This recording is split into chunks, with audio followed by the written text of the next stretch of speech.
കടവന്ത്രയിൽ നിന്നും ഇയാൾ ഒരു ഓട്ടോയിലേക്ക് കയറുകയാണ്. അവിടെ നിന്നും അയാൾ എങ്ങോട്ടാണ് പോകുന്നത്? അങ്ങനെ 2 കിലോമീറ്റർ യാത്ര ചെയ്ത് ഓട്ടോയിൽ കയറിയ ആ ഭിന്നശേഷിക്കാരൻ വന്നിറങ്ങിയത് ഈ സ്റ്റെപ്പ് വഴി എന്തായാലും ആ റോഡിൽ കൂടെ നടക്കുന്ന ആൾ ഇറങ്ങണമെന്നുണ്ടെങ്കിൽ ഒരു 20 മിനിറ്റെങ്കിലും എടുക്കും.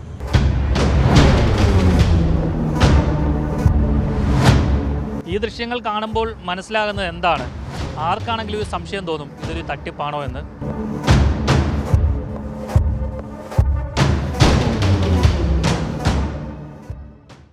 നമസ്കാരം.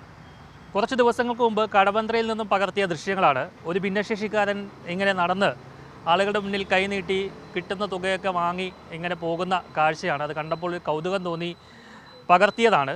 പക്ഷേ ഒരു സംശയം തോന്നിയതുകൊണ്ടാണ് ഇത് ഇപ്പോൾ പ്രേക്ഷകർക്ക് മുമ്പിലേക്ക് എത്തിക്കുന്നത്. ഏറെ നാളായി എറണാകുളത്തും പരിസര പ്രദേശങ്ങളിലുമൊക്കെ ഇയാൾ ഇങ്ങനെ ഭിക്ഷ എടുക്കുന്നത് കണ്ടിട്ടുണ്ട്. കയ്യിലൊരു സർട്ടിഫിക്കറ്റൊക്കെ ഉണ്ട്. അത് മറ്റുള്ളവരെ കാണിച്ചുകൊണ്ടാണ് ഈ പണമൊക്കെ വാങ്ങുന്നത്.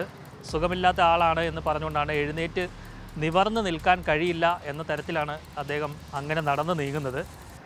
എന്തായാലും ഞാനിതിൻ്റെ പിന്നാലെ ഒന്ന് പോകാൻ തീരുമാനിച്ചു.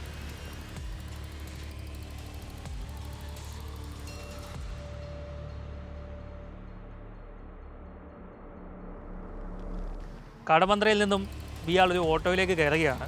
അവിടെ നിന്നും അയാൾ എങ്ങോട്ടാണ് പോകുന്നത്? എന്താണ് അവസാനം കാണാൻ കഴിഞ്ഞത്? നമുക്കൊന്ന് കണ്ടു നോക്കാം.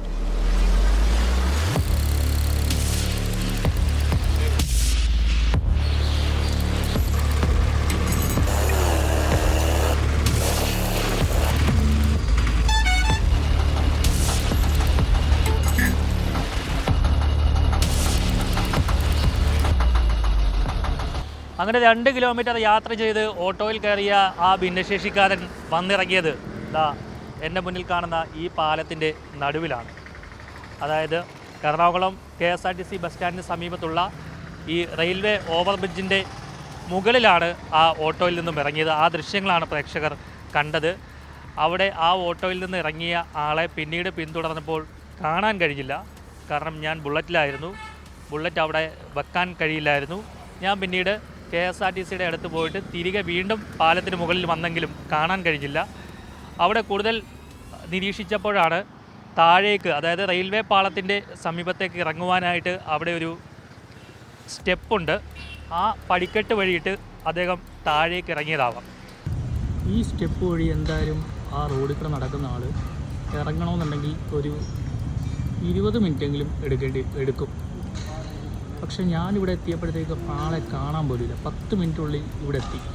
ഇതുവഴി ഇറങ്ങി വന്ന ആളെ കാണാൻ പോലുമില്ല.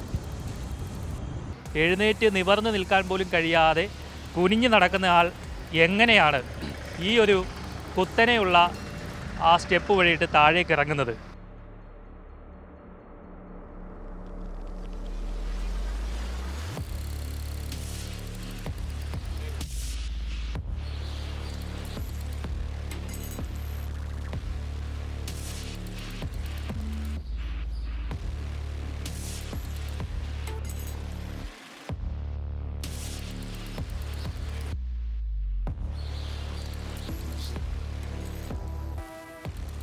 ഈ കാണുന്ന താഴേക്കുള്ള സ്റ്റെപ്പ് വഴിയിട്ട് ആ കാല് വയ്യാത്ത ആൾ ഓട്ടോ ഇറങ്ങിയിട്ട് നടന്നിറങ്ങി. ഞാൻ വന്നപ്പോഴത്തേക്ക് ആൾ എങ്ങോട്ട് പോയെന്ന് അറിയത്തില്ല. എന്തൊരു അന്വേഷണം തുടരുകയാണ്. ഈ ദൃശ്യങ്ങൾ കാണുമ്പോൾ മനസ്സിലാകുന്നത് എന്താണ്? ആർക്കാണെങ്കിലും ഒരു സംശയം തോന്നും, ഇതൊരു തട്ടിപ്പാണോ എന്ന്. എന്തായാലും ഇനി ഇങ്ങനെയുള്ള ആളുകളെ കാണുമ്പോൾ വിശദമായി ചോദ്യം ചെയ്യുക. ഇയാളോട് പലവട്ടം പലരും സംസാരിക്കാൻ ശ്രമിച്ചെങ്കിലും സംസാരിക്കാൻ കഴിയില്ല എന്ന് പറഞ്ഞ് ഒഴിഞ്ഞു മാറുകയാണ് ചെയ്യുന്നത്. പക്ഷേ ഓട്ടോക്കാരനോട് എങ്ങനെയായിരിക്കും അയാൾ സംസാരിച്ചത്? അപ്പോൾ എന്തായാലും ഉറപ്പായിട്ടും അയാൾ സംസാരിക്കുന്ന ആളാണ്. ഇത് അയാളുടെ ഒരു അഭിനയമാണ് എന്നാണ് ഞാൻ കരുതുന്നത്. എന്തായാലും ഇങ്ങനെയുള്ള ആളുകളെ കാണുമ്പോൾ ഒന്ന് നേരാമണ്ണം പരിശോധിക്കുന്നത് നല്ലതാണ്. അത് പോലീസിൻ്റെ സഹായത്തോടെ ആവണം. അല്ലാതെ നിങ്ങൾ പരിശോധിച്ച് കഴിഞ്ഞാൽ ഒരുപക്ഷെ കേസിലകപ്പെടാനൊക്കെ സാധ്യതയുണ്ട്. അതുകൊണ്ട് ഇവരെയൊന്നും കയ്യേറ്റം ചെയ്യാനോ ഒന്നും പാടില്ല. ഇവരോട് കൃത്യമായി ചോദിക്കുക, പരിശോധിക്കുക, ജെന്യൂനാണോ എന്ന് മനസ്സിലാക്കുക, അതിനുശേഷം കൊടുക്കുക. പിന്നെ ഒരു കാര്യം, പണമായിട്ട് ആർക്കും ഭിക്ഷ കൊടുക്കാതിരിക്കുക, ഭക്ഷണം നൽകുക. നമ്മുടെ എറണാകുളത്ത് മാത്രമല്ല, എല്ലാ നഗരത്തിലും ഇതര സംസ്ഥാനത്ത് നിന്നെത്തുന്ന പലരും ഭിക്ഷ യാചിക്കുന്നത് നമ്മൾ കണ്ടിട്ടുണ്ട്. കൊച്ചു കുട്ടികളെ അടക്കം വെയിലത്ത് കൈകളിൽ എടുത്തുകൊണ്ടാണ് ഈ ഭിക്ഷ യാചിക്കുന്നത്. ആ സമയത്ത് എല്ലാവരും 50, 100 ഒക്കെ വെച്ച് കൊടുക്കും. അതൊരു വലിയ തുകയായിട്ട് അവർക്ക് ഒരു ദിവസം കിട്ടുന്നുണ്ട്. അത് വലിയ മാഫിയയുടെ കയ്യിലൊക്കെ പോകുന്നു എന്നാണ് നമുക്ക് പല സംഭവങ്ങളിൽ നിന്നും മനസ്സിലാക്കുന്നത്. അതുകൊണ്ട് ദയവ് ചെയ്ത് ഇത്തരക്കാരെ പ്രോത്സാഹിപ്പിക്കാതിരിക്കുക, പണം കൊടുക്കാതിരിക്കുക. പറ്റുമെങ്കിൽ നിങ്ങൾ പോലീസ് സ്റ്റേഷനിൽ അറിയിക്കുക, അല്ലെങ്കിൽ ഏതെങ്കിലും സംഘടനകളെ അറിയിച്ച് ഇവർക്ക് വേണ്ട സഹായം ചെയ്തു കൊടുക്കുക എന്ന് മാത്രമാണ് ചെയ്യേണ്ടത്. അല്ലെങ്കിൽ ഒരു കുപ്പി വെള്ളമോ ഭക്ഷണമോ വാങ്ങി നൽകുക. കൊച്ചിയിൽ നിന്നും ആർ പിയൂഷ്, മറുനാടൻ മലയാളി.